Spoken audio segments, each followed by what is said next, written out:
sort of part two to a two-part thing, which is what's going to happen. Not sure. My question is, what kind of penalties were imposed upon the people engaged in these activities, and were there any treatment options available for the addicts? Like, if you can go into that. Thank you.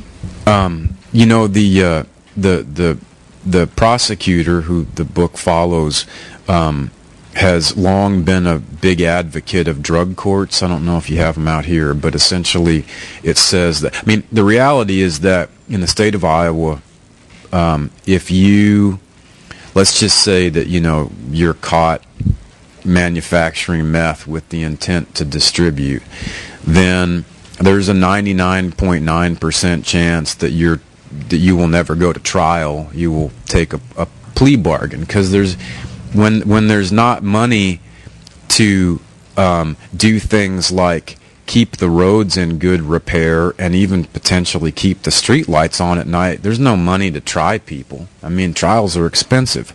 So, a county prosecutor has to adjudicate things outside of a courtroom, essentially. And the other, it's like all the sort of tough sales political stuff about, like, we're going to put people in jail. Well, the reality is, if you get a 6-year sentence for manufacture and distribution of meth in the state of Iowa, you'll be out of jail in 9 months, because there's no room for you, and there's no money to feed you while you're there, essentially. This is I'm speaking broadly. But so what do you do in that? Well, the county prosecutor has long been an advocate of these drug court things, which is to simply say, look, what we say we can do, we really can't do. So instead of, let's just call bullshit and try something new, And what drug courts do, and they have shown tremendous success in many places, the state of Missouri is one of them, it says, we are going to, for a period of 18 months, we're going to sort of put you under supervision of the court. And your job is to get treatment as it is available, to hold a job and not to do what you were doing before. And we will monitor that. And, the notion, I think, is a very good one. That's about all there is available there. It's not like you can go to, Trembling Hills or whatever it is. There isn't one of those in Fayette County, Iowa. You can't, there's no rehab place. So I think this is a very good option.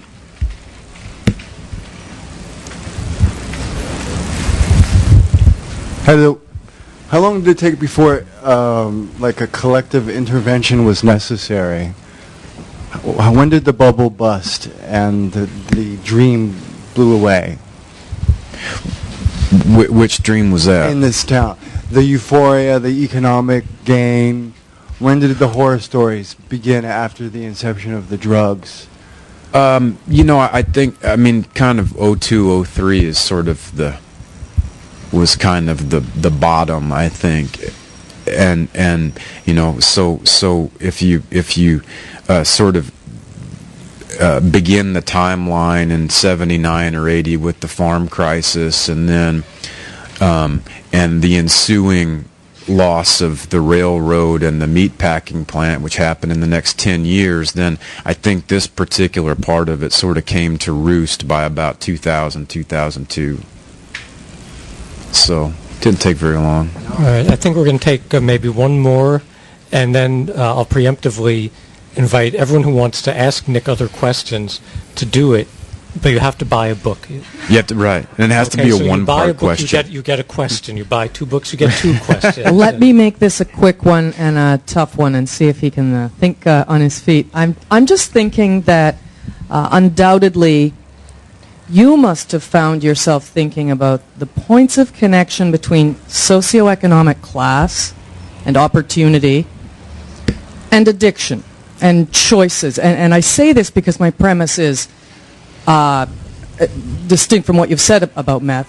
People in rural communities, dying communities, people without economic opportunity have been getting high on whatever they can obtain for a long time, Mm-hmm. as have people in rich cities who have no money.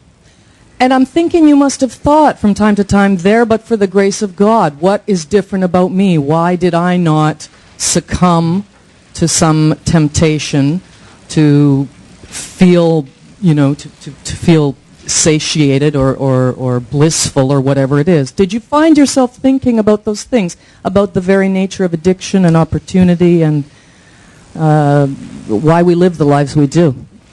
And so you mean why at the time I was reporting, or why when I was growing up did I not? You must have thought back. You must have thought back about your growing up. Yeah, and I'm exceedingly in some ways, or try to be well versed, and we could talk about my wife is a recovering alcoholic, so I mean we have a lot to talk about in that regard, and I think one of the realities of this is that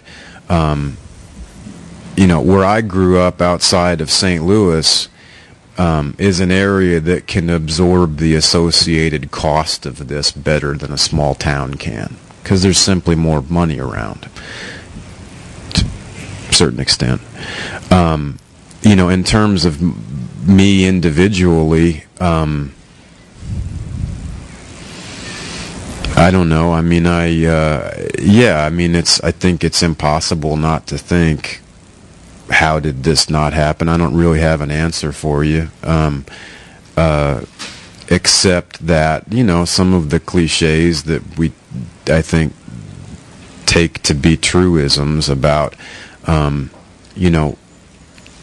multiple difficulties, maybe you come from a one-parent household, or you come from a one-income household, or maybe there's been abuse, maybe there's been any number of other things.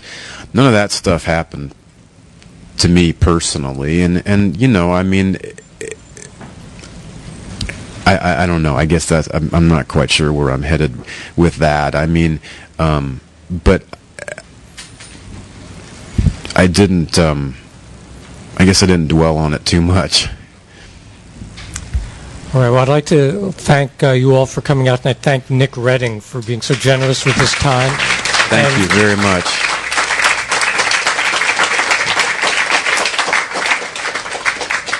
Thank the extraordinary Strand bookstore, and again, this is an exceptional book, well worth picking up and getting signed while you have the opportunity. Thank you very much for coming. And thank you to Sam Friedman. They're going to stick around, answer any other questions, and sign books, so come on up and see them. Upcoming events are at strandbooks.com. Thank you all for coming tonight. Thanks, Sam.